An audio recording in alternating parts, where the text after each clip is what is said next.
I want to talk about fast crew supply vessels because recently there's been increased interest in these vessels. They are commercial vessels and they are being converted as yacht support vessels and standalone expedition yachts.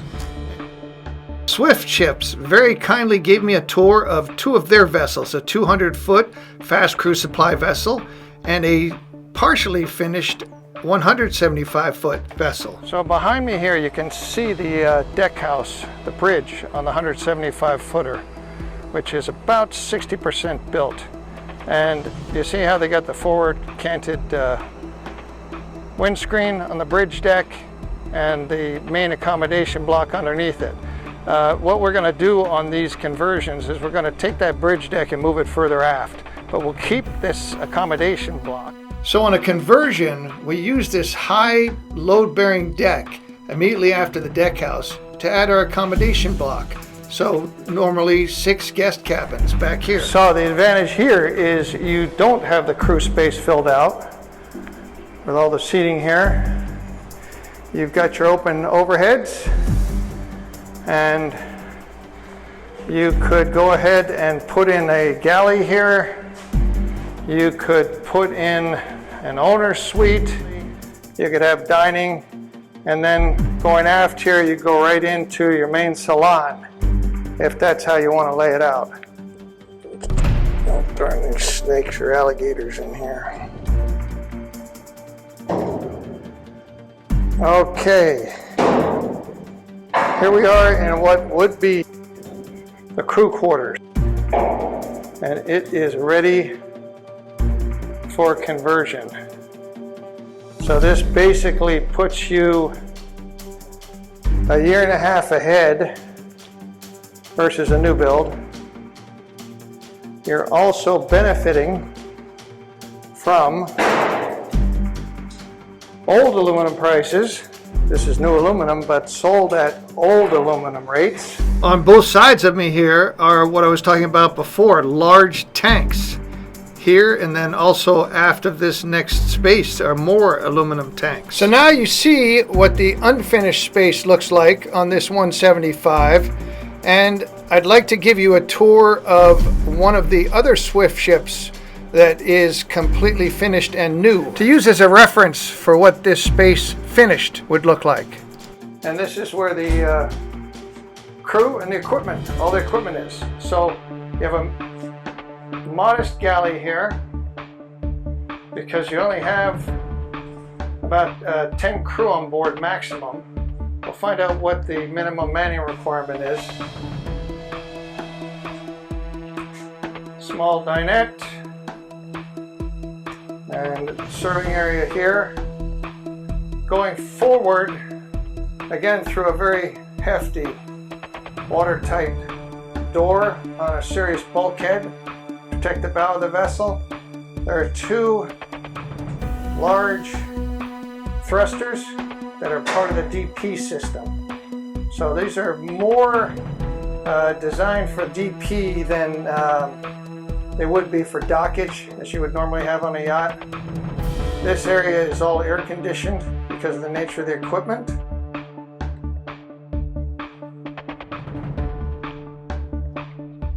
And the hull is insulated for that reason.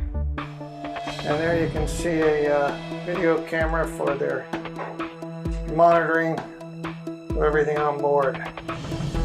So we are looking down here from the bow all the way aft to where the rudders are. So this is just one big open shaft here, which is quite useful for crew movement, of course.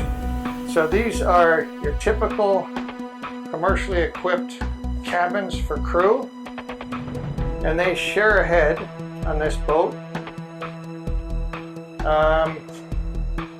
And so part of the conversion will be to enlarge the crew cabins in order, so for instance this crew cabin here might have its own head attached.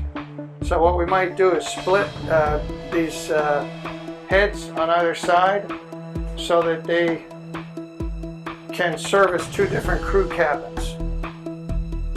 but we don't need to worry about the size of these right now, because as you're about to see, we have got a lot of space as we go aft here. So now we are going through another watertight door. We've left the air conditioning and we're now into the working part of the hull.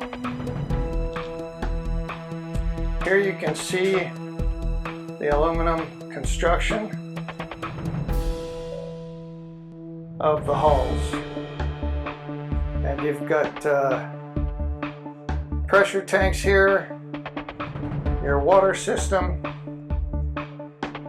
there are fire pumps. See how they dog down the washing machines and a freezer? Everything also is up off the deck. You got to remember that this boat is going out in any weather, traveling up to 28, 29 knots. All right, now you'll see the full width of this hull, it's 34 feet, and here you've got a tank with a passageway in between.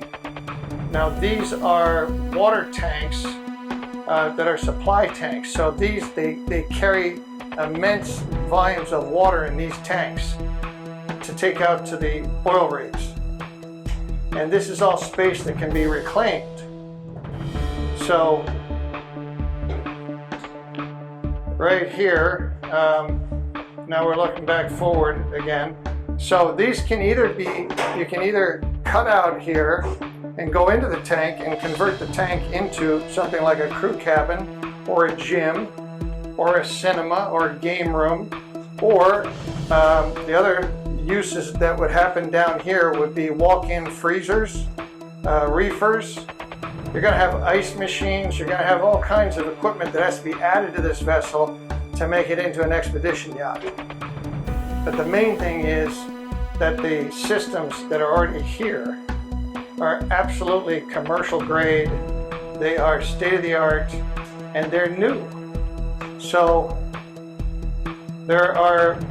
while there are many systems such as additional air conditioning, water makers, I don't think we're going to need more generators. You'll see those in a minute. They're the fire pump wiring. Everything is exposed in terms of the overhead runs. So unlike on a white boat where you got to go looking for all this stuff, everything's out in the open and it's all diagrammed and labeled and easy to work with. Here's another enormous set of tanks here. And these are fuel tanks. There are two sets of tanks on each side. All the way aft are the ship's operating so-called day tanks. And then forward is excess diesel. We'll get into the volumes. And that is for the rig that they're going to. And depending upon the mission of the vessel,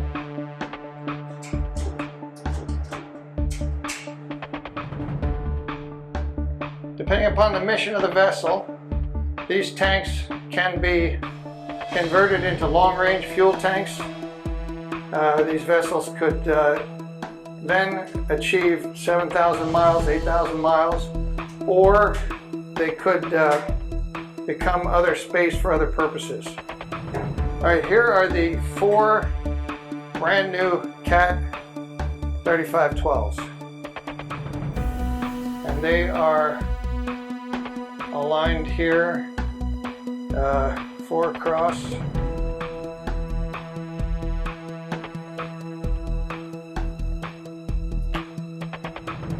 Another big watertight door.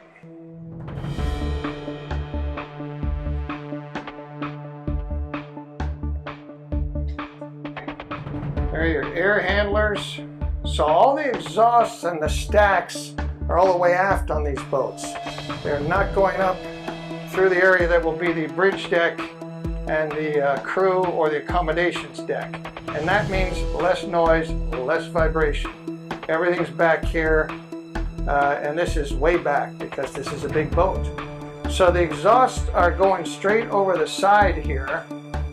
They inject a little bit of water in them so they don't overheat the fittings in the hull. There's some more air blowers. And you got your lube oil here. Everything wide open. There's plenty of room here for more equipment, ship's equipment. Here are the 2 generators. I'm going to read the specs here on what these generators are. Another watertight door. So the boat is well sectioned in terms of its survivability if it gets flooded.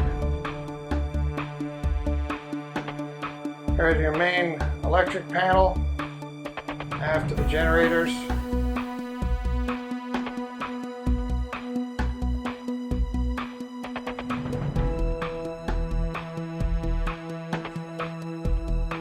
That's a separator, water and oil separator. Here are your hydraulic rudder motors. As I said, these operate separately, so they can be part of the DP system.